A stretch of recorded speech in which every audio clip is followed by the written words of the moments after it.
காலையில் பார்த்தா தெரியும். இதை வந்து நாங்கள் ஒரு சுற்றும் செல்வர் அமைச்சா நல்லா இருக்குன்றது எங்களுடைய அன்பான வேண்டுகோள். ஏன்னா உலகில் பார்த்தீங்கன்னா அந்த டெப்த் எடுத்தா அந்த அந்த அந்த பஞ்சு அந்த மூட்டைகளாக போடலாம், அந்த பாய் அதெல்லாம் கொஞ்சம் ஏரிக்குள்ள போடுறது. அதே போல பார்த்தா இதெல்லாம் கேவலம் ஏரி ஆகும்.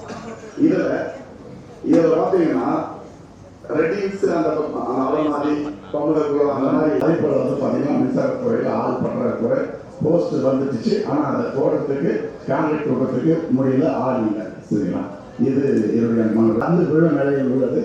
அந்த விழுது ஒரு ஒரு தெருவில் பார்த்தீங்கன்னா போன வாரம் நடந்த சம்பவம். ஒரு எடி ரோடு 3 முறை அந்த விழுது நிறைய உடைந்து விழு நிலையில் உள்ளது. அதே போல பார்த்தீங்கன்னா அந்த போஸ்ட் கம்பங்கள்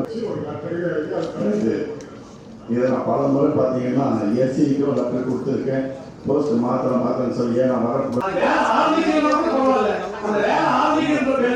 எல்லா கான்ட்ராக்டர்களும் போட்டி போட்டு பொதுமக்களுடைய நன்மதிப்பை இழக்கக்கூடிய வகையில், அதாவது பணம் ஒதுக்கி அந்த நன்மதிப்பை பெற முடியாத நிலை கடந்த காலத்தில் ஏற்படுவதால் இந்த கட்டளை போக்கும் இல்லை இந்த ஆட்சியை போக்கும் காரணம் அதை சரி செய்ய வேண்டும் என்று இந்த நேரத்திலே நான் கேட்டுக்கொள்கிறேன். அதே போல குடிநீர் மெட்ரோலாம் வந்து மிகப்பெரிய நிர்வாக சீர்கேடு அங்க இருக்கு. எங்களுக்கு இந்த அந்த அதிகாரிகள் மீது குறை சொல்ல நாங்கள் விரும்பவில்லை. இருந்தாலும் எங்களுக்கு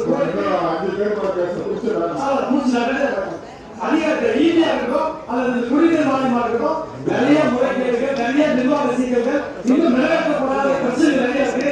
எனவே இந்த ஒரு மன்றத்தின் வாயிலாக அந்த எஸ்சி கண்காணிப்பு பொறியாளருடைய அந்த கண்காணிப்பு பொறியாளர் தலைமையில் நீங்க ஒரு நாள் அந்த வரவேற்கணும். அவருடைய தலைமையில் அந்த அதிகாரிகளை எல்லாம் நான் தனியா அவங்களோட ஆய்வு செய்து விசாரித்து நடந்த குறைகளை, நடந்த குற்றங்களை அவர்கள் நிர்வாக ரீதியாக நடவடிக்கை எடுக்க வேண்டும் என்று நான் சுருக்கமாக முடித்துக் கொள்கிறேன். நான் இந்த வாரத்துக்குள்ள அவங்க சாதனை வந்து கேட்க வேண்டும் என்று நான் கேட்டுக்கொள்கிறேன். அதே போல எங்க எல்லா வாரங்களையும் பார்த்தீங்கன்னா போராட்டம் ஏர்டெல், ஜியோ, ஆக்ட் எல்லாமே விதிகள் மீறி அவன் ஒரு தோழர்ல வந்து பார்த்தா எதுவும் இருந்து போயிடலாம். நீங்க ஆர்டர் வாங்கிட்டேன்னு கேட்டா ஒரு 250 கம்பத்துக்கு வந்து ஆர்டர் வாங்கினா 2000 கம்பம் போடுறோம். நீங்க கேட்டா என்ன பண்றோம், நான் ஃபைன் கட்டிக்கிறேன். அப்போ மிகப்பெரிய அளவுக்கு இது ஒரு வெள்ளை இருக்க வேணும்.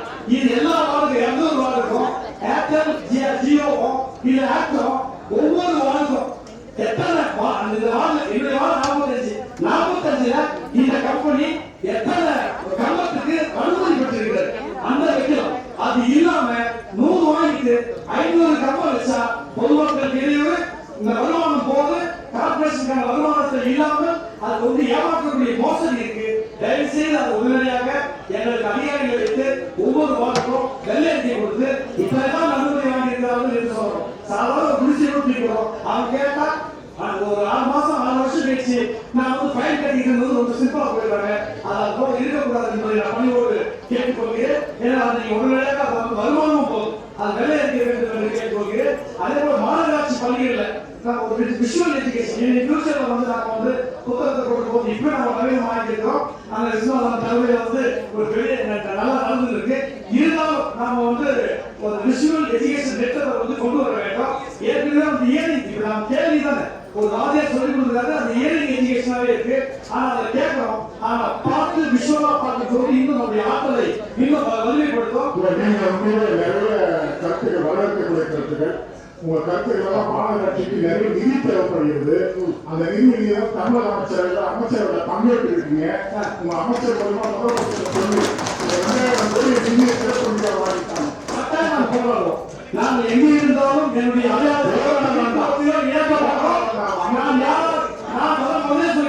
புரட்சியாளர் அம்பேத்கர் இந்த மாநகராட்சியின் அதிகாரத்தை வலிமைப்படுத்த வேண்டும் என்று போராடியவர். அது தமிழ்நாடு அரசு இந்த மாநகராட்சிக்கு நிதி கொடுக்கவில்லை என்றால் அதை எதிர்த்து களமாகவும் விடுதலை சிறுத்தைகள் தயாராக இருக்கிறோம் என்பதை நான் அதிகாரப்பூர்வமாக பதிவு செய்ய கடமைப்பட்டிருக்கிறேன். பத்திரிகையாளருக்கு சொல்றேன், கட்டாயம் தர வேண்டும். மாநகராட்சியுடைய அதிகாரத்தை பறிக்கக்கூடாது என்பதுதான் எங்களுடைய கோரிக்கை. கடந்த முறை அதிகாரத்தை பறித்திருக்கிறார்கள். மீண்டும் மேயருடைய அதிகாரத்தையும் நிலைக்குழு நம்முடைய மண்டலக்குழு தலைவருடைய அதிகாரத்தையும் மீண்டும் திரும்ப தர வேண்டும். அதிகாரம் பரவலாக்கப்பட்டால்தான் ஜனநாயகம் வாழும் என்பதை இந்த நேரத்தில் நான் பதிவு செய்கிறேன். அதே போல இந்த டிஜிட்டல் மயமாக்கம் போது இந்த புத்தக சுமைகளை குறைப்பதற்கு நாம் வந்து சர்டிபிகேட் கொடுத்து நாம கேம்ப் கொடுத்து அவங்க மாணவர்களை வந்து சிறப்பா பண்றதுக்கு எதுக்காக சொன்னீங்க, அதுக்காக நீங்க தந்தாங்க போறோம். ஏன்னா கேள்வியை விட விஷுவலா பார்த்து பண்ணும்போது இங்க இருக்கக்கூடிய மாணவர்கள் விஞ்ஞானியான மாணவர்கள் வாய்ப்பு இருக்கு. அதாவது நீங்க அவங்களுடைய இன்ட்ரெஸ்ட் அதிகமாகும். அதை வந்து நீங்க போங்க. கடைசியா 2-3 இதுதான் நம்முடைய எவ்வளவு வாழ்ல அலுவலகம் கட்டுமானம் வந்து நமக்கு வாழ் அலுவலகம் இருக்கு. அவங்க கிட்ட ஒரு கொடுத்து தொடங்கியிருக்காங்க. அதுல அந்த டிராயிங்ல என்ன சொல்றாங்கன்னா எஸ்ஐக்கு வந்து ரூம் இல்லை அப்படின்னு சொல்லியிருக்காங்க. அந்த கட்டுமானம் தொடங்கும் போது கூடுதலா இன்னொரு அந்த எஸ்ஐக்கு அந்த அலுவலகம் கட்டுற மாதிரி கூடுதல் நிதியை ஒதுக்கி அவருக்கு வந்து அந்த எஸ்ஐக்கு வந்து அறை வர மாதிரி நீங்க வந்து அந்த பிளான் மாற்றி கொஞ்சம் கொடுக்கணும். அதே போல வந்து எரியூர் சம்பளம் வந்து 761 ரூபாயா இருக்கு. அதை கூடுதலா வந்து அந்த சம்பள வகைகளை நீங்க வந்து கொஞ்சம் கொடுத்தா, ஏன்னா வருஷத்துக்கு ஒரு முறை அரசாங்க நிதி பிரகாரமே நீங்க வந்து அவங்களுக்கு கொடுத்தா அவங்க நம்பிக்கை கொடுக்கும். அந்த எரியூர் தோழர்களுக்கு வந்து நீங்க தொழிலாளிகளுக்கு கொடுத்து அந்த சம்பளத்தை உயர்த்தி தர வேண்டும். அதே போல சுகாதாரத்துறை வந்து பகுதியில ஊழியர்களாங்க 2 மணி நேரம் வேலை செய்யறாங்க. அவங்க 5000 ரூபாய் சம்பளம் கிடைக்குது. அந்த 5000 சம்பளத்துக்காக தினமும் 2 மணி நேரம் வந்தாலும் எப்படி ஒரு நாள் ஆயிடும். இங்க வந்தாலும் எல்லாம் கோரிக்கை வைக்கிறாங்கன்னா சார் எனக்கு 2 மணி நேரம் சொல்லியிருக்காங்க, ஆனா 6 மணி நேரம் 7 மணி நேரம் நாங்க வந்து பணி செய்ய வேண்டியிருக்கு. அதுக்கு அதிகாரப்பூர்வமாக மாநகராட்சியில எங்களுக்கு 8 மணி நேரமா வேலை போட்டு அதற்கு சம்பளத்தை குழு கேட்கிறாங்க. எனவே அந்த பகுதி நேர ஊழியர்களை முழு நேரமா போட்டு வெளியவர்களுக்கு என்ன சம்பளம் கொடுக்குவோம் அந்த சம்பளத்தை கொடுத்து நீங்க எல்லா வேலைகளையும் வாங்குவதற்கு நீங்க ஒரு முடிவு எடுத்து நீங்க அதை வாங்கிக்க. அதை வந்து கோரிக்கையா வைக்கிறோம். அதே போல இந்த டாக்ஸ் அசஸ்மெண்ட் வந்து டிவிஷன்ல வந்து போறாங்க. திடீர்னு பார்த்தா ஹெட் ஆபீஸ்ல போறாங்க. அங்க யாராவது கேட்டா பக்கத்து தெருவில் இருக்கக்கூடிய டிவிஷன் ஆபீஸ்ல டாக்ஸ் அசஸ்மெண்ட் போறாங்க. 5 கிலோமீட்டர் 50 கிலோமீட்டர் இங்க வந்து ஹெட் ஆபீஸ்ல டாக்ஸ் போட்டு அப்படின்னு சொன்னா எனக்கு ஒண்ணுமே புரியல. எப்படி போட முடியும்? 1000 ரூபாய் செலவு பண்ணி வந்து எப்படி போட முடியும்? அது என்ன கவுன்மெண்ட் இருக்கு? அங்க அலுவலகம் இருக்கும்போது அங்கே டாக்ஸ் வசூல் பண்றதுக்காக இருக்கும்போது அங்க 2 இடத்துல வாங்குறதுக்காக மிகப்பெரிய கவுன்மெண்ட் இருக்கு. நாங்க இங்க பொறியாளர் கேட்டா சார் தெரியல இருப்பாங்க, அப்படியே போகணும் புரியல இருப்பாங்க.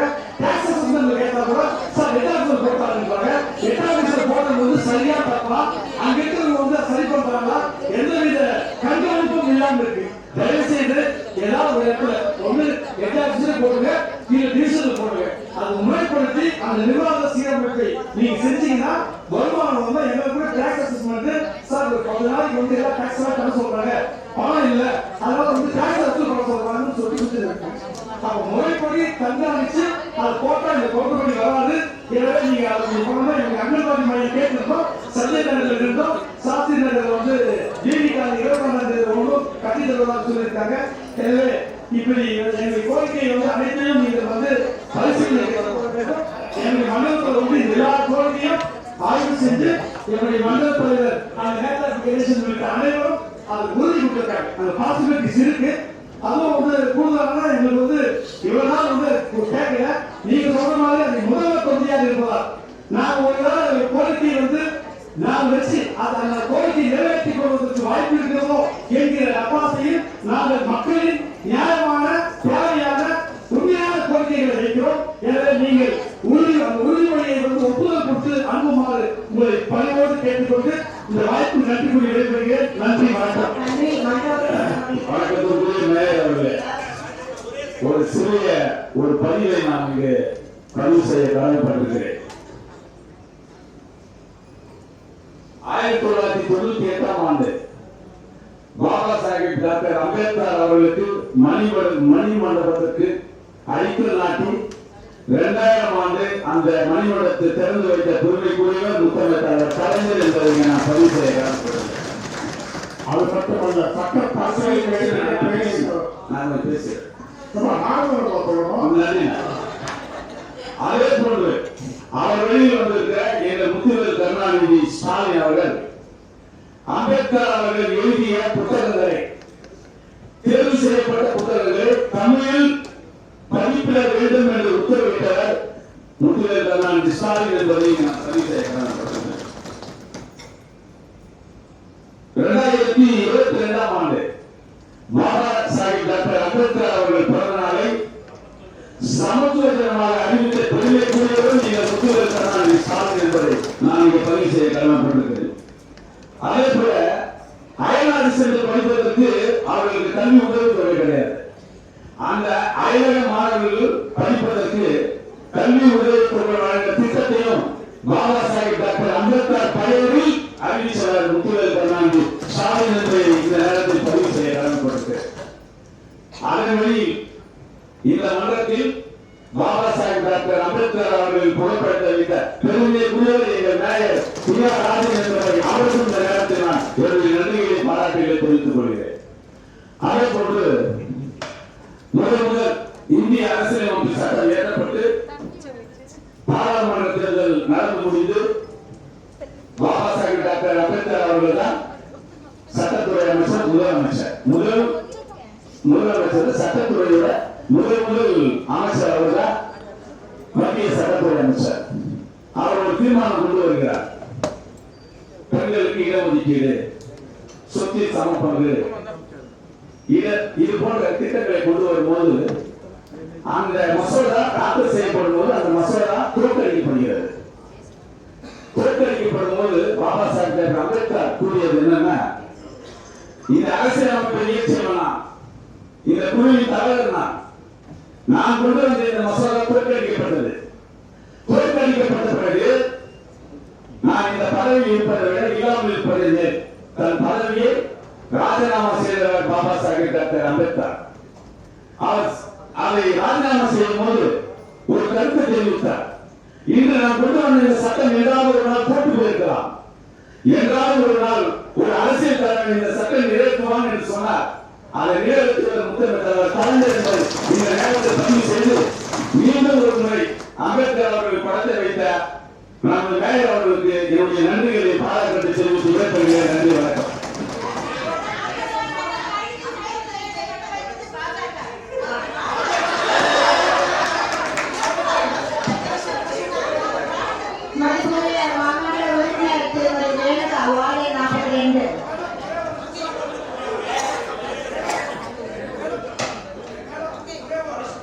விவாதம் திசை மாறி போகிறது. நீங்க அவ்வளவு சட்டம்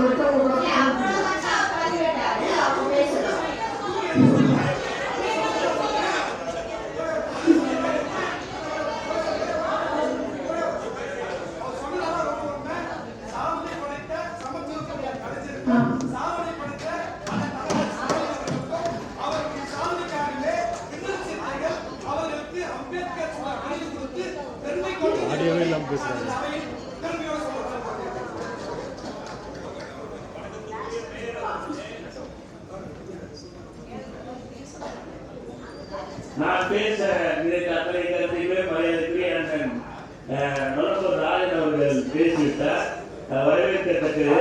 ஆனால் ஒன்றை அவர் பேச மறந்திருக்கலாம். பாபா சாஹிப் புரட்சியாளர் அம்பேத்கர் என்பவர் அனைவருக்கும் பொதுவான உலக தலைவர். ஒரு தனிப்பட்ட கட்சிக்கோ ஒரு இயக்கத்திற்கோ அவர் சொந்தம் கிடையாது. இங்கே இருக்கின்ற அனைவருக்கும் அவர் சொந்தம் என்பதை நம்முடைய மதிப்புக்குரிய உறுப்பினர் அண்ணன் இளஞ்செல்வர் என்கின்ற கோபிநாத் அவர்களுக்கு தெரிவித்த கடமைப்பட்டிருக்கிறேன்.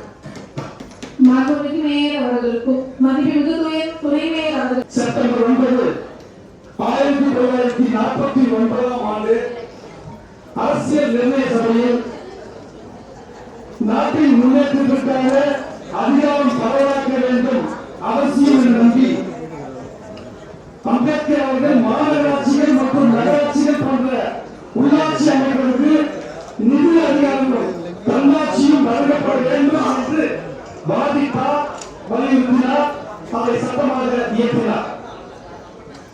அம்பேத்கர் அரசியல் நிர்ணய சபையில் மாநகராட்சிகள் மற்றும் நகராட்சிகள் போன்ற உள்ளாட்சி அமைப்புகளுக்கு நிதி அதிகாரங்களும் தன்னாட்சியும் வழங்கப்பட வேண்டும் என்கிற அவசியத்தை உணர்ந்து வாதிட்டார், வலியுறுத்தினார், சட்டமாக இயற்றினார்.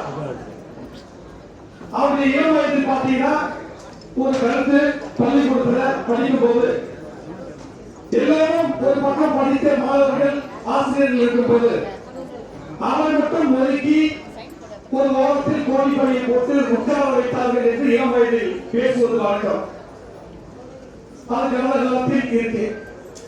நாம் இந்த அறைக்கு வந்த பிறகு நாம் மாண்புமிகு மேலே ஒரு வேண்டுகோளில் இந்த மன்றத்தில் வேண்டுகோள் வைத்தேன்.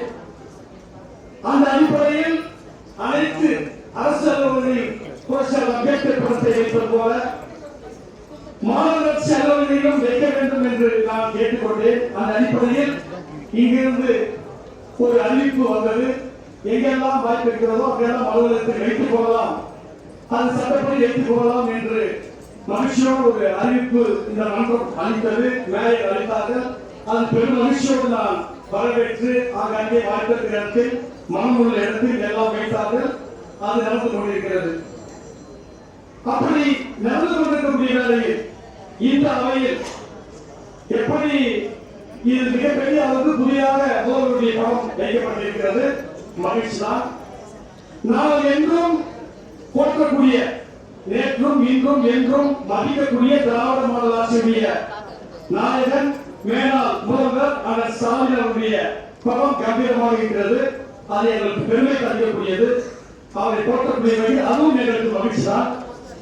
இந்தியாவிலே போற்றக்கூடிய ஒரு தேசத்தந்தை காந்தியடிகளுடைய திருவுருவப் படம் மிக கம்பீரமாக இருக்கிறது. அதுவும் எங்களுக்கு சிறப்புக்குரிய மகிழ்ச்சி தான். ஆனால் போன மாதம் வரை இங்கே மாட்டியிருந்த ஒரு புகைப்படம் எப்படி குழந்தை பையை வைத்து ஒரு மூலையில் தங்கி அந்த பள்ளிக்கூடத்தில் எப்படி வைத்தார்களோ தள்ளி வைத்தார்களோ ஆசிரியரும் மாணவர்களும், அதுபோல உலகமே பார்க்கக்கூடிய ஒரு உலக தலைவருடைய படத்தை, இந்தியாவின் அரசியல் சாசனத்தை சட்டத்தை இயற்றி தந்த நவீன இந்தியாவின் சிற்பியின் படத்தை அது தெரிந்து செய்தார்களா, தெரியாமல் செய்தார்களா, அது அறிந்து செய்தார்களா, அறியாமல் செய்தார்களா, எப்படி செய்தாலும் அது பாகுபாடாக இருப்பதை நான் உணர்ந்து மிக வேதனை அடைகிறேன். இதை நம்முடைய கட்சியின் சார்பாக நான் மாமன்ற குழு தலைவர் என்ற அடிப்படையில் நான் என்னுடைய கண்டனத்தை மிக வேதனையோடு பதிவு செய்ய கடமைப்பட்டிருக்கிறேன். புரட்சியாளர் அம்பேத்கருடைய படத்தை இந்த அவையில் ஒரு ஓரமாக, ஒரு மூலையில் அம்பேத்கர் அவர்களை ஓரமாக வைக்க வேண்டும் அப்படின்றது இங்க யாரோட நோக்கமாகவும் இருக்காது, முக்கியமா என்னோட நோக்கமாக இருக்காது. இன்றைக்கு ஆட்சி அமைத்திருக்கக்கூடியவர்கள் மன்றத்தில் புகைப்படத்தை கண்டிப்பாக வைக்க வேண்டும். கடந்த மன்ற கூட்டத்தில் எந்த அளவுக்கு மற்ற மாநகராட்சிகள் எல்லாம் பிரச்சனை ஏற்பட்டது அப்படின்றது இங்க இருக்க அனைத்து மாவட்ட உறுப்பினரும் அறிவும், நீங்களும் அறிவீங்க. சென்னை மாநகராட்சி ரிப்பன் கட்ட வளாகன்றது எவ்வளவு பழமையான கட்டடம் அப்படின்றது இங்க இருக்க அனைவருக்குமே தெரியும். இன்றைக்கு ஆட்சி அமைத்திருக்க ஒரு முதலமைச்சர் அவர்கள் புகைப்படம் கண்டிப்பாக இந்த இடத்துல தான் வைக்க வேண்டும் என்று தெரிவித்திருந்தார்கள். நான் ஒரு இடத்துக்கு தலை மேலதான் வைக்கணும் அப்படின்றத தெரிவித்திருந்தாங்க. ஆனா அது பாரம்பரிய பில்டிங்ல ஏற்கனவே வைத்திருந்த புகைப்படம் அப்படின்றதுனால அது மாற்ற முடியாத சூழல்னால இந்த பக்கத்துல வைக்கும். மதிப்புக்குரிய அம்பேத்கர் ஐயா அவர்களுடைய புகைப்படம் இந்த பகுதியில வைக்கிறதாக இருந்தாங்க. இந்த கட்ட இருக்க பகுதியில எங்கேயுமே ஆணி அடிக்க முடியாத சூழல் இருக்கு. ஏன்னா இந்த கட்டை எல்லாமே மிகவும் பழமை வாய்ந்த மரங்கள்.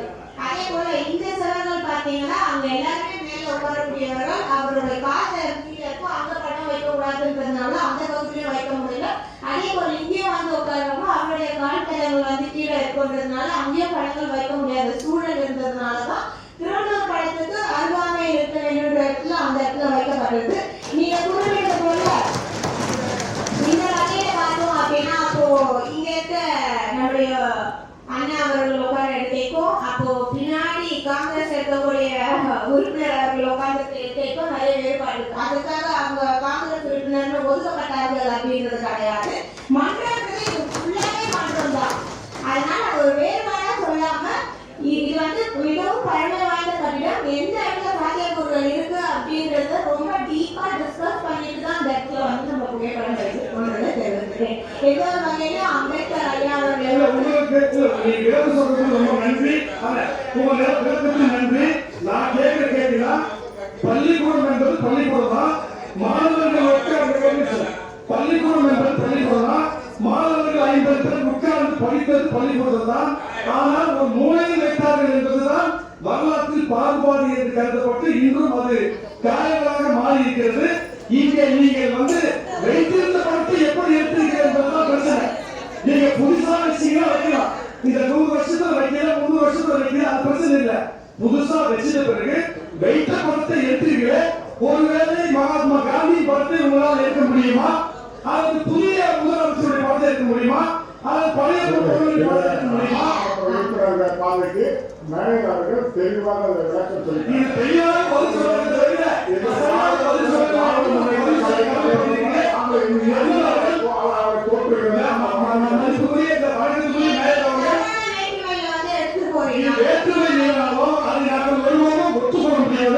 ஒருவேளை உங்களுக்கு இந்த அவையில் முறைமையாக எடுத்து வைப்பதற்கு மனமில்லை என்றால் இந்த படத்தை எடுத்துவிட வேண்டும் என்று நான் கோரிக்கையாக வைக்க கடமைப்பட்டிருக்கிறேன். அப்படி வைப்பதாக இருந்தால் நிச்சயமாக காந்தி படத்தையும் அந்த படத்தையும் இரண்டையும் சேர்த்து உங்கள் தலைக்கு மேல் வைத்தால் இது இன்னும் சிறப்புக்குரிய விஷயமாக இருக்கும். மாநகராட்சி எப்படி இருக்க வேண்டும், அந்த அதிகாரம் எப்படி இருக்க வேண்டும், தன்னாட்சி பெற்ற அதிகாரம் இருக்க வேண்டும் என்று போராடியவர் அம்பேத்கர். அவருக்காக போராட வேண்டிய நிலையில் நாம் இருக்கிறோம்.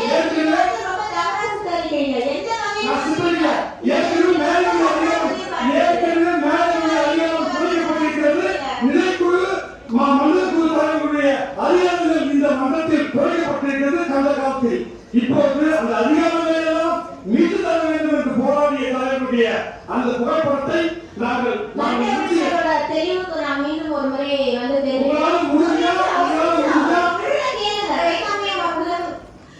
அம்பேத்கர் அவர்களுடைய புகைப்படத்தை வந்து இந்த பகுதியில தான் வைக்கிறதா இருந்தோம். ஆனா இந்த பகுதியில வைத்தா உள்ள வரவங்களுக்கு மட்டும்தான் தெரியுமே தாண்டி கூட்டத்துல உட்கார யாருக்குமே இந்த தூண் மறையிறதுனால தெரியாது. எல்லாருக்குமே தெரியும்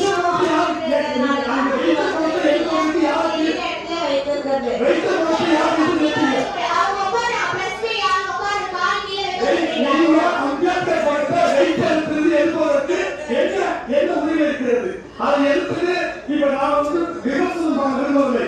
நாங்கள் மதிக்கக்கூடிய தலைமை படம் அப்படிங்கிறது, அதனால அந்த கேள்வி கேட்க முடியவில்லை. இந்த படத்தை எடுத்துவிட்டு அந்த படத்தை ஏன் போட்டியை கேட்க முடியாது. ஆனா அந்த படத்தை எடுப்பதற்கு உங்களுக்கு எப்படி மனம் வந்தது, எப்படி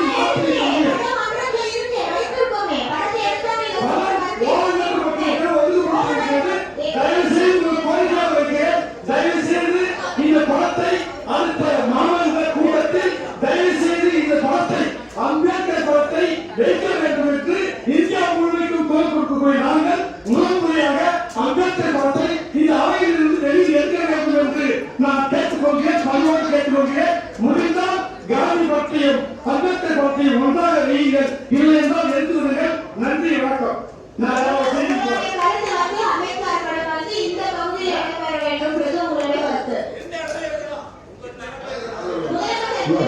நீங்க அம்பேத்கர்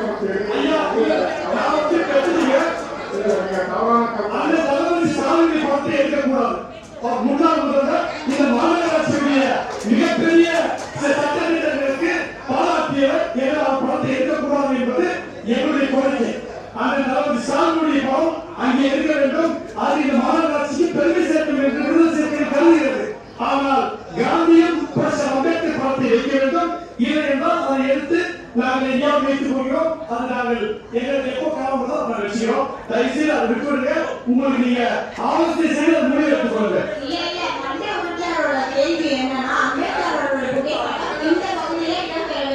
காந்தி பற்றி அது மாத்திரம் வைங்க, பரிசீலனை கேட்டுக்கொள்ளுங்க. அதை பரிசீலனை கேட்டுக்கொள்ளுங்க. நாங்கள் பணியோடு கேட்டுக்கொள்கிறேன்.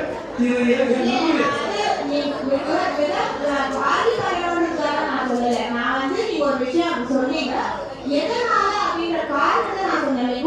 பழமை வாய்ந்த பில்டிங் ரிப்பன் பில்டிங்ன்றது உங்களுக்கு தெரியும். இந்த கட்டையில எங்கேயுமே நம்ம வைக்க முடியாத ஒரு சூழல் இருந்தது. அதனால திருவள்ளூர் பக்கத்துல வைக்கலாம்ன்றதுனால தான் நம்ம வைக்கிறோம். நீங்க வைக்கக்கூடிய கருத்துக்கள் வந்து வெளியில வேற மாதிரி போகும். எல்லாருமே அம்பேத்கர் எல்லாருமே அம்பேத்கர் பின்பற்றக்கூடியவர்கள் தான். அதனால நீங்க குறிப்பிட்டவாறு இந்த பகுதியிலேயே வந்து வேற காட்டை கொஞ்சம் என்ன இருக்குன்னு பார்த்துட்டு இப்போது ஆண்டு கொண்டிருக்கிற மாநகராட்சி திராவிட மாடல் ஆட்சிக்கு எந்த கெட்ட பெயரும் வந்துவிடக்கூடாது, அதுக்கு நாங்களும் துணையாக இருக்க வேண்டும் என்ற அடிப்படையில் அந்த பரிசீலனை எடுத்துக்கொள்ளுங்கள் என்று கோரிக்கை. வேற ஒன்றும் இல்லை. நான் என்னுடைய கோரிக்கை வந்தேன். எங்களுடைய வார்டில் எஃப்எஃப்சி கிரவுண்ட் மைதானம் இருக்கு, அது நவீனப்படுத்த வேண்டும். அதை வந்து குளிரூட்டப்பட்ட நம்முடைய உடற்பயிற்சி கூடங்கள் அது ஆண்களுக்கு தனியாக பெண்களுக்கு தனியாக வேணும்னு சொல்லி நான் கோரிக்கை வைக்கிறேன். என்னுடைய மண்டல கூட்டத்தில் என்னுடைய மண்டல தலைவரும் மண்டல அதிகாரிகளும் எல்லாருமே சேர்ந்து நான் வைத்த கோரிக்கைகளை ஏற்று அதை உறுதி செய்திருக்கிறார்கள். அதை எல்லாமே நடைமுறைக்கு கொண்டு வர முடியும், நாங்கள் கொண்டு வர உதவி செய்கிறோம் என்று உறுதியளித்திருக்கிறார்கள். எனவே அவர்களுக்கு நன்றி சொல்ல கடமைப்பட்டிருக்கிறேன். என்னுடைய சேர்மன் வந்து அந்த நேதாஜி கணேசன் உள்ளிட்ட அனைவருக்கும் என்னுடைய நன்றியை இந்த நேரத்தில் நான் பதிவு செய்ய கடமைப்பட்டிருக்கிறேன். இதை அவர் உறுதி செய்ததை நீங்கள் ஒப்புதல் கொடுத்து தர வேண்டும் என்று இந்த கோரிக்கையை நான் உங்களிடம் முன்வைக்கிறேன். எஃப்எஃப்சி கிரவுண்ட்ல நவீனமயமான பார்வையாளர்கள் கேலரி, ஒரு பெரிய கேலரி கட்டணும். நவீனமயமான ஒரு பார்வையாளர் கேலரி கட்டணும். கால்பந்தாட்ட மைதானம் வந்து ஒரு நவீனப்படுத்தப்பட்ட மைதானமாக தேசிய அளவில் பயன்படுத்தக்கூடிய கால்பந்தாட்ட மைதானமாக மாற்றணும். பூப்பந்து மற்றும் எழுதுபந்து விளையாட்டு திட்டங்களை அங்கே உருவாக்க வேண்டும். குளிரூட்டப்பட்ட அதிகாரிகள் உடற்பயிற்சி கூடத்தை நாங்கள் நீங்கள் தனித்தனியாக ஆண்களுக்கும் பெண்களுக்கும் உருவாக்க வேண்டும் என்று கோரிக்கையை வைத்து அதை நடைமுறைப்படுத்துவதாக சொல்லியிருக்கிறார்கள். அதே போல நேதாஜி விளையாட்டு மைதானம் இருக்கிறது, அது ஏற்கனவே ஓரளவுக்கு வந்து அதை நவீனப்படுத்தியிருக்கிறார்கள். இருந்தாலும் மழை காலங்களில் மழைநீர் தேங்கிக்கூடிய இடமாக அது இருப்பதால் இன்னும் அந்த உயரத்தை தூக்க வேண்டும். அதற்காக பெரிய அளவுக்கு வந்து அந்த மண்ணை கொட்டி ஏற்கனவே நம்ம மேயர் வந்து அதுக்காக வந்து முயற்சி எடுத்து நீங்க செஞ்சு கொடுத்துருக்கீங்க. ஆனால் அது ரொம்ப பலமான பகுதி என்பதால் அது இன்னும் மழையில வந்து இன்னும் அது போகாது. அதுக்கு நீங்க மண்ணை வந்து கொட்டி இன்னும் உயரத்தை தூக்கி அந்த மைதானம் சேதப்படுத்தாமல் பார்த்துக் கொள்வதற்கு நீங்கள் உதவி செய்ய வேண்டும். அதே போல சஞ்சய் நகரில் உள்ள தாலியாக இடத்துல அதே போல விளையாட்டு இறப்பு பந்து விளையாட்டு இருக்கும். திறந்தவெளி உடற்பயிற்சி கூடம் வைக்கிறோம். பணிய வளாகம் அங்கே வந்து கட்டப்பட வேண்டும் என்று நான் கோரிக்கையாக வைக்கிறேன். 200 ஆண்டுகளிலும் உடற்பயிற்சி ஆசிரியர்கள், விளையாட்டுத்துறை பயிற்சியாளர்கள் நியமிக்கப்பட வேண்டும். அப்ப சஞ்சய் நகர்ல வந்து நமக்கு அம்மா உணவகம் வந்து அம்மா உணவகத்துல வந்து பயிற்சி மையங்களை உருவாக்கணும். அங்கன்வாடி மையத்தை வந்து நீங்க வந்து உருவாக்க வேண்டும் என்று கோரிக்கை வச்சிருக்கேன். அதுவும் ஒரு ஒப்புதலுக்காக இந்த உறுதியளிச்சிருக்காங்க. இந்த ஒப்புதலுக்காக நான் கேட்டுக்கொள்கிறேன். அதே போல கணேசபுரத்தில் கட்டி முடிக்கும் நிலையில் உள்ள சமூகபுரம் இப்ப வந்து கட்டி முடிக்கிற நிலையில் இருக்காங்க. சமுதாய கூடம் கட்டியிருக்காங்க. அந்த பகுதியில வந்து கிட்டத்தட்ட பட்டியல் மக்கள் வந்து ஒரு 40,000 பேருக்கு மேல வசிக்கிறாங்க. அந்த மக்களுடைய கோரிக்கையை விருப்பத்தை உங்களுக்கு நான் சொல்றேன். அந்த கட்டி முடிக்கக்கூடிய அந்த சமுதாய கூடத்திற்கு டாக்டர் அம்பேத்கர் சமுதாய கூடம் என பெயர் சூட்டி மக்களுடைய கோரிக்கையை ஏற்றுக்கொண்டு அதை நிறைவேற்ற வேண்டும் என்று உங்களுக்கு பணியோடு கேட்டுக்கொள்கிறேன். அதே போல எஃப்எஃப்சி மைதானத்திற்கு பின்புறம் உள்ள அம்மா உணவகத்தை அது ஊருக்குள்ள இருக்கு. எஃப்எஃப்சி கிரவுண்டுக்கு பின்னாடி இருக்கக்கூடிய எஃப்எஃப்சி கிரவுண்டு சமுதாய கூடத்துக்கு டாக்டர் அம்பேத்கர் பெயர் வைக்க வேண்டும் என்று கேட்டுக்கொள்கிறேன். அது கட்டி முடிக்கிற நிலையில் இருக்கு.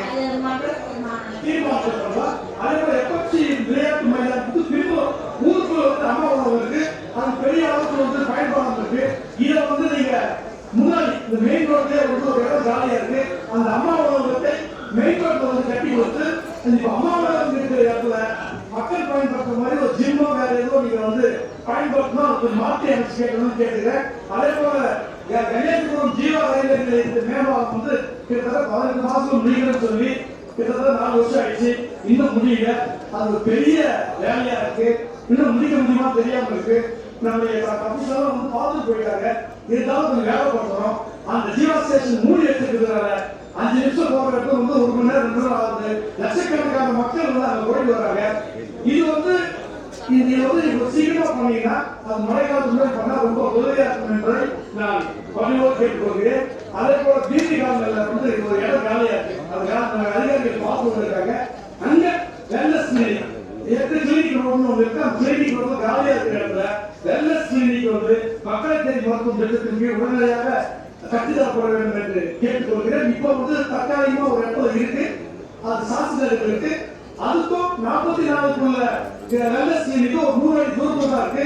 அது மக்களுக்கு பயன்படாது. எனவே ஒரு தூரத்துல 50,000 பேர் பயன்படுத்தக்கூடிய அளவுக்கு வீடு காலனியில வந்து நீங்க வந்து இந்த வெல்னஸ் கிளினிக்கை கட்டித்தர வேண்டும் என்று நான் உங்களை பணியோடு கேட்டுக்கொள்கிறேன். அதே போல பிப்ரவரி 2, 2025 கடந்த ஆட்சியில் நாம் தொடங்கப்பட்ட முதல்வர் மருந்தகம் வந்து ஒரு சிறப்பான ஒரு தமிழ்நாடு முழுக்க ஒரு 1000 மருந்தகம் வந்து திறந்துட்டாங்க. எப்படி பிரைம் மினிஸ்டர் மக்கள் திறந்துட்டாங்களோ அது போல நம்ம 200 வார்டுகளிலும் நம்முடைய கடந்த ஆட்சியில் திறந்த முதல்வர் மருந்தகத்தை 200 வார்டுகளிலும் வந்து நீங்க வந்து முதல்வர் மருந்தகத்தை ஒவ்வொரு வார்டுக்கும் நீங்க கட்டி தரணும். அந்த அடிப்படையில் வந்து ஒரு மாத்திரையோட விலை ஒரு 75 ரூபாய் 90 ரூபாய்க்கு கிடைக்கக்கூடிய மலிவான விலையில கிடைக்கக்கூடிய மக்கள் பயன்படக்கூடிய மருந்தகமாக அது இருக்கணும்.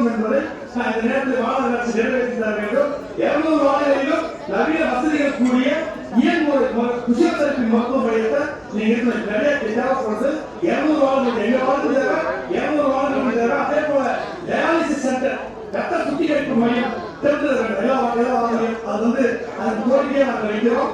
அதே போல வந்து நீதி காவலியில அந்த பெரிய இடம் இருக்கு, அது அதிகாரிகள் ஆய்வு செய்திருக்கிறார்கள். அதுல எங்களுக்கு ஒரு பெரிய முதல்வர் திருமண மாளிகை ஒரு கட்டி தரணும். அது நவீன மாளிகை கட்டி தர முடியலன்னா ஒருவேளை அங்கேயே வந்து பசும்பொன் சமுதாய கூடம் என்ற பெயரில் எங்களுக்கு ஒரு சமுதாய கூடத்தை வந்து அந்த மக்கள் அதிகமாக வசதி சமுதாயத்தில் பயன்படுத்தக்கூடிய அந்த காலகட்டத்தில் வந்து எங்களுக்கு வந்து சமுதாயம் கட்டி கொடுக்கணும். முடிந்தா நம்ம ஊருக்குள்ள இருக்கக்கூடியதை வந்து முதல்வர் திருமண மாளிகையை கட்டித்தர வேண்டும் என்ற கோரிக்கையாக வைக்கிறேன். சாஸ்திரி நகரில் பழைய வார்டில் அலுவலகம் பாழடைந்த நிலையில் உள்ளது. அது உடனடியாக சிறப்பாக உள்ளது. அது உடனடியாக இடிப்பதற்கு நீங்கள் உத்தரவு பெற்றிருக்கிறீர்கள். அந்த இடத்துல சாஸ்திரி நகரிலே 35 வருஷமா மீன் மார்க்கெட் கேட்டு போராடி இருக்கிறாங்க. ஏற்கனவே மாநகராட்சியில பணமும் நம்ம வந்து ஒதுக்கீடு செஞ்சோம். நடைமுறை செய்ய முடியாம அப்படியே நின்று வச்சு இப்ப இந்த மண்டல கூட்டத்துல அது உறுதி அளிச்சிருக்கிறாங்க. ஏன்னா அந்த மீன் மார்க்கெட்டை தெருக்கள் சாஸ்திரி நகர் தெருக்களைய அந்த மக்கள் புறக்கிறது வந்து ரொம்ப பாதிக்கப்படக்கூடிய பள்ளிக்கூட பக்கத்துல பொதுமக்கள் இடையூறாக இருக்கக்கூடிய அந்த மீன் கடைகளை எல்லாம் நிறுத்து இங்க பழைய வார்டு ஆபீஸ் வந்து பெரிய அலுவலகமா கட்டி வடிவாளமா கட்டி அதுக்கு நீங்க வந்து அதை நீங்க மாற்றி கொடுக்க வேண்டும் என்று உங்களை பணியோடு கேட்டுக்கொள்கிறேன். சாஸ்திரி நகரில் வந்து பூங்காக ஆரம்பிச்சு பூங்காக புதுப்பிச்சு நம்ம ஆலை ஆக்குறோம். அது இன்னும் அப்படியே தொடர்ந்த நிலையில இருக்கு. அதையே கொஞ்சம் சீக்கிரமா முடிச்சு தரும்படி கேட்டுக்கொள்கிறேன். இங்க வடசென்னையில வந்து போதை போர் கலாச்சாரம் 4 நாள் பெரிய வந்து இருக்கு. அது எதுவும் நம்ம மாநகராட்சி மூலமா விழிப்புணர்வு கொடுத்து எப்படியே கட்டுப்பாட்டு வந்தாலும் கூட ஏற்கனவே வந்து இன்னும் பகுதி இருக்கு. எனவே வீதி காலையில 18ஆம் தேதியில இப்ப இடிக்கப்பட்டுள்ள பிசி வந்து ஒரு கிட்டத்தட்ட வந்து 900 ஸ்கொயர் ஃபீட் ஜாலியான இடம் இருப்போம். அந்த இடத்துல எல்லாரும் படிப்பதற்கு வசதியாக அங்கே ஒரு அம்பேத்கர் நூலகம், பெரியார் படிப்பகம், பசும்பொன் பயிற்சியம் என்று 3 நிலைகளில் வந்து கட்டி கொடுக்கணும்னு வந்து கேட்க அந்த இடத்துல வந்து நம்ம 200 ஸ்டடி சென்டர் அந்த ஸ்டடி சென்டர் நம்ம கிராம பகுதியில சொற்பொழில வந்து ஸ்கூல் முடிச்சுட்டு வீட்டுக்கு போனா அவங்க வீட்டுல உட்கார்ந்து படிக்கிறதுக்காக சூழல் இருக்கா. அவங்க படிக்கணும் இருந்தாலும் அந்த வீடோ அந்த வாய்ப்போ சூழல் அமைக்கிறார். எனவே நம்ம மாநகராட்சி ஒவ்வொரு வார்டிலையும் ஒரு ஸ்டடி சென்டர் மாதிரி ஒரு பெரிய ஏதாவது ஒரு சூழலை ஏற்படுத்தி ஸ்கூல்லயே வந்து எக்ஸ்ட்ரா கிளாஸ் நடத்தினா கூட மனநிலைக்கு சரி இருக்காது. தனியா ஒரு இடம் ஒரு நல்ல ஒரு எல்லாருமே விரும்பக்கூடிய ஒரு இடமா இருந்து அதை நீங்க கொடுத்தீங்கன்னா அந்த மாணவர்களை ஊக்கப்படுத்தக்கூடிய அளவுக்கு ஒரு தேதியோ இல்ல வந்து ஒரு சிற்றுண்டியோ கொடுத்து நாம வந்து அதுக்கு நீங்க வந்து தமிழக அரசுக்கு நீங்க பரிந்துரை செய்து இந்த படிப்பாளத்தை மட்டும் நீங்க வந்து பொதுவான ஸ்டடி சென்டர் மட்டும் 200 வார்டுகளும் கட்டி தர வேண்டும், 800 வார்டையும் கட்டி தர வேண்டும் என்று நாங்கள் உங்களை பணியோடு கேட்டு வருகிறேன். இதே போதை கலாச்சாரத்தை நாம் ஒழிக்க வேண்டும் என்றால் 200 வார்டுகளிலும் அனைத்து பகுதிகளிலும் சில மாணவர்கள் மன்றம் அதாவது செஸ், கேரம், ஸ்கேட்டிங் போன்ற இத்தனை விளையாட்டுல வந்து ஆபத்தை ஈடுபடுத்தி கொள்வதற்காக நீங்கள் அதை முன்முயற்சி எடுத்து அதை நீங்க பண்ணணும். அதுவே ஒரு நல்வழி நிலையங்களாக மாற்றும் என்பதில் நீங்கள் புரிந்து கொள்ள வேண்டும். அதே போல வந்து நம்ம 200 வார்டுகளிலும் மாநகராட்சி மகளிர் வங்கி சுயமதி குழுல வந்து எல்லாமே வந்து இப்போ பண்றாங்க. அப்போ நம்ம மைக்ரோ பினான்ஸ்ல எல்லாமே தனியார் வங்கிகளும் வந்து எல்லாமே காசு பண்றாங்க. அப்போ அந்த தனியார் வங்கிகளை வாங்கி மகளிர்கள் வந்து சுயமதி குழு மூலமா பண்ற இந்த நிதி கலாச்சாரத்தை நாம மாநகராட்சி மகளிர் வங்கி அது பெரிய பணம் தேவையில்லை. ஒரு சின்ன அளவு மாநகராட்சியை நினைத்தால் இதை செஞ்சு கொடுக்கலாம். இதன் மூலமா நம்ம வந்து மாநகராட்சிக்கு வருமானம் வரும், படித்த பெண்களுக்கு வேலை வாய்ப்பு கிடைக்கும், மகளிருடைய பொருளாதார மேம்பாடு கிடைக்கும் என்பதை நேரத்தில் நான் சொல்றேன். இதே போல 200 நாடுகளிலும் வாய்ப்பு இருக்கிறதெல்லாம் மாநகராட்சி தேநீர் மற்றும் சிற்றுண்டி கடைகள் சிற்றுண்டில இவன் சென்டர் வைக்கலாம். ரயில்வே ஸ்டேஷன்ல நம்ம ரயில்வே துறையே வந்து வியாபார வணிகத்தை நடத்துறாங்க.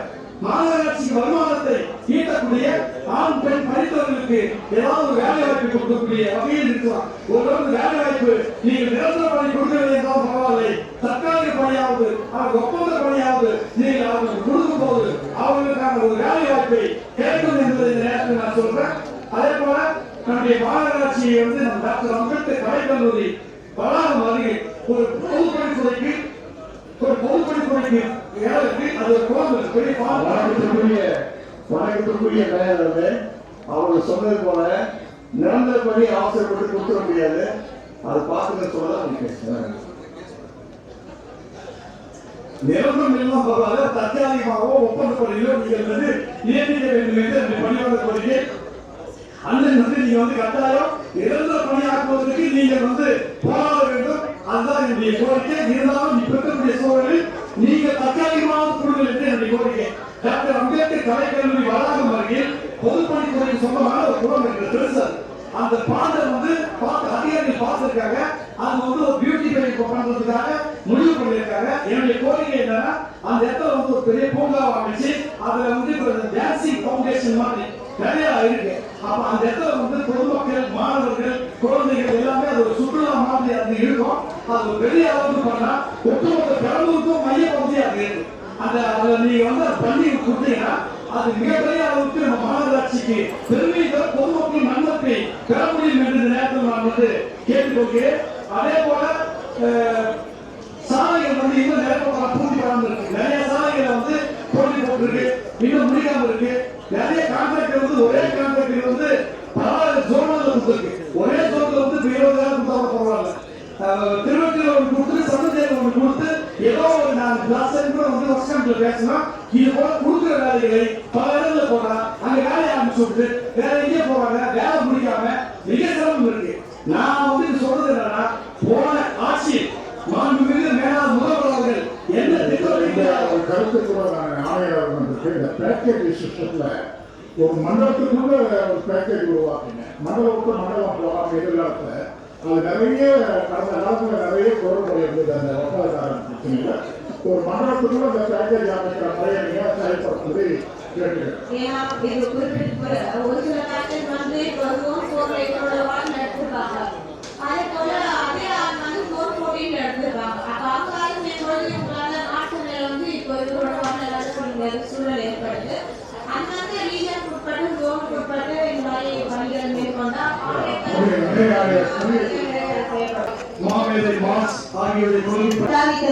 அட்டாச் பண்ணியதான் நாங்க ஃபார்மர் கமிஷனருக்கு ஒரு 3 மாசம் முன்னாடியும் லெட்டர்ல அனுப்பினேன். அந்த பர்டிகுலர் ட்ரீ வந்து நான் முன்னாடி இதை பத்தி பேசியிருக்கேன். This is the third time or the fourth time. I have even sent a letter.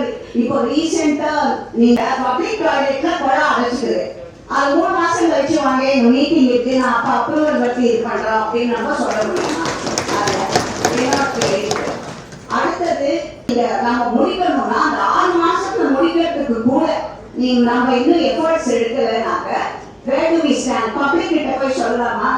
Allotment ஆகல, எங்களுக்கு எந்தவித இதுவும் வரல, அதனால என்டர் ஃபண்ட்ஸ் ரிலீஸ் பண்ணாம அதை பத்தி ஒன்றும் பேசாம இருக்கிறது இஸ் இட் ஃபேர்? நியாயமா? 1 வருஷம் 12 மாசத்திலேயே நம்முடைய ஆளுங்கட்சி தலைவர் ராமலிங்கம் அவர்களே, நிரந்தர தலைவர் அவர்களே, மண்டல குழு தலைவர்களே, அனைத்து மாமன்ற உறுப்பினர்களே, உங்கள் அத்தனை பேருக்கும் நான் சார்ந்த 10வது மண்டல வார்டு சார்பில் அனைவருமே மக்களால் தேர்ந்தெடுக்கப்பட்ட பிரதிநிதிகள் தான். அதனால் எந்த ஒரு வேறுபாடும் காட்டாமல் சமநிலையில வந்து அதிகாரிகள் பயணிக்குமாறு கேட்டுக்கொள்கிறேன். நன்றி நன்றி நன்றி. மதிப்புக்குரிய நீங்க ஒரு 2-3 நாள் கழிச்சு இன்ஸ்பெக்ஷன் பார்த்துட்டு அதுக்கப்புறம் எஸ்டிமேட் போட்டு பொலிட்டிக்கல் ஸ்டேட்ல அவங்க பார்த்துக்காம பேசுறாங்க. அதிகாரிகள் அதிகாரித்துவத்தோடு நடந்து கொள்ள வேண்டும். ஏன்னா இந்த மன்றம் அப்படின்றது மக்களுடைய குரல்களை எழுப்பக்கூடிய ஒரு மன்றமாக இருக்கிறது. அப்படி இருக்கும்போது இந்த மன்றத்துல வந்து ஒவ்வொரு மாநாட்டோடு அன்போடு கேட்டுக்கொண்டு உங்களுடன் பணி செய்து இணைந்து பணி செய்ய நாங்கள் தயார்.